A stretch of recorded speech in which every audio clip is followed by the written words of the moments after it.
धम्मं शरणं गच्छामि संघं शरणं गच्छामि। त्यागमूर्ति तू शांत चित्त तू योग रूप संसारी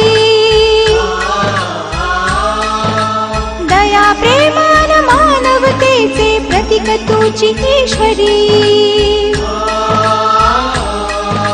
सिद्धमूर्ती सिद्धार्थ गौतम सकलांचा स्वामी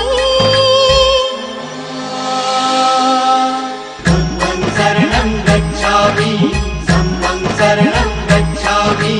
त्यागमूर्ति तू शांत चित्त तू योग रूप संसारी